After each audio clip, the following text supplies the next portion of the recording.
Good morning, everybody.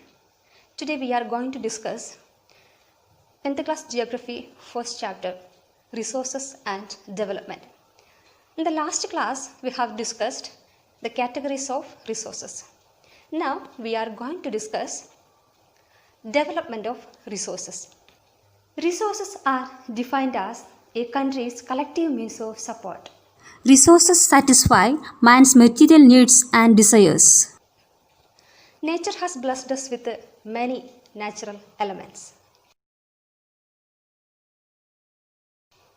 But we can use all these natural elements as it is. Few natural elements we have to reshape, and other few elements we have to transfer into resource. In the last class, we have seen one example. Clay is a natural element. This natural element clay transforming into a resource, that is pot. Human transforming this clay into pot according to our needs.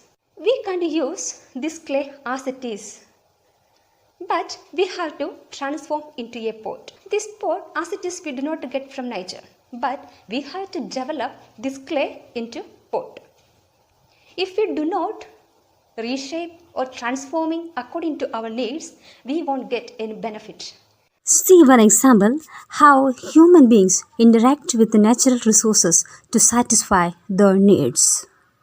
Resources have economic value. They are the backbone of the economy. Resources come from air, water and land. These resources become useful when human beings interact with these resources. Houses, buildings, villages, towns, cities, etc. can be established when we utilize resources. Resources are free gifts of nature or free gift of God. As a result, human beings used them indiscriminately and has led to few problems. We face main three problems. First one is depletion of resources. Second one is accumulation of resources, and third one indiscriminate exploitation of resources. The first problem is depletion of resources. What is depletion? What does it mean? Depletion is lack of resources.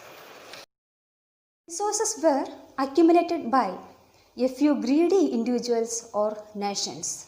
If a natural element with a group of people, it is satisfy their needs but not others. We should use natural resources in a proper way. And the second point is accumulation of resources.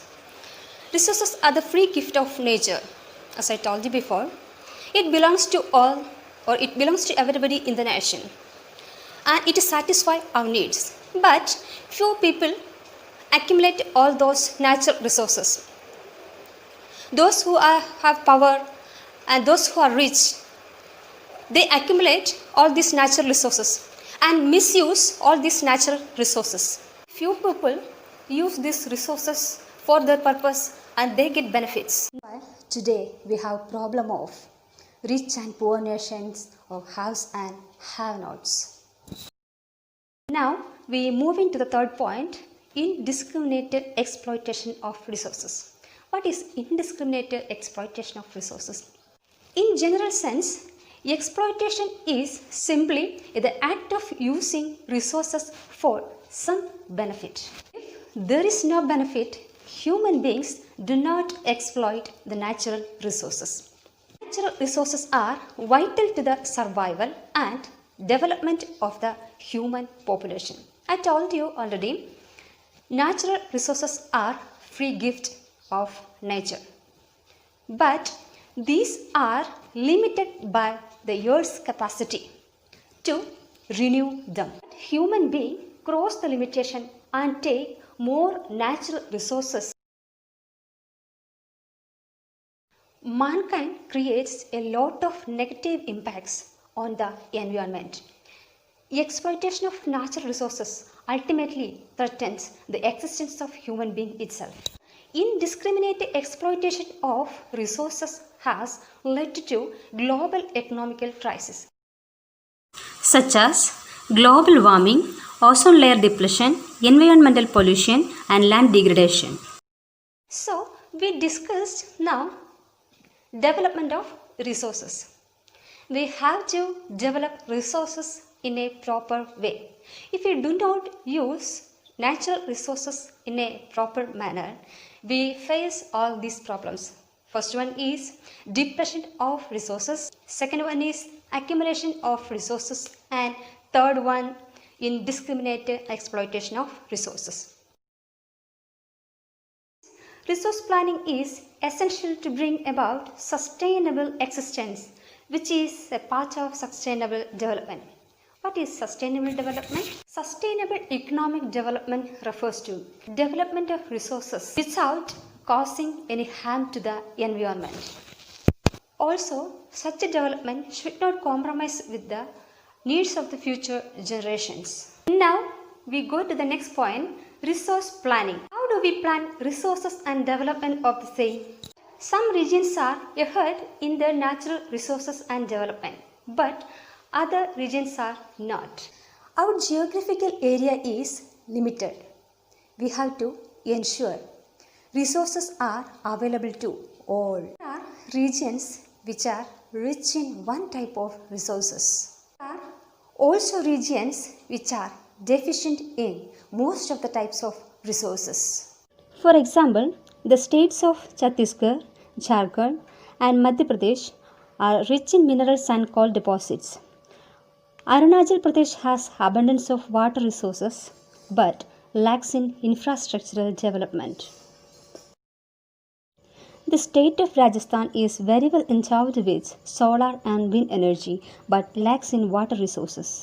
In such cases, we need to consider resource planning at national, state, regional, and even local levels. Resource planning is a complex process.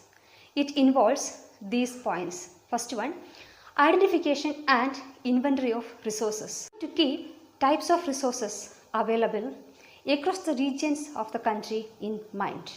To identify available technology and do surveying, mapping, etc. The second point is planning structure. We have to evolve a proper planning structure and on the basis of available appropriate technology setup formulate resource development. That is, to develop resource we need proper planning structure and technology also. Third point is development goals. What it is? It is essential to match national and regional goals and prepare plans accordingly. This will help to avoid inter-regional conflicts.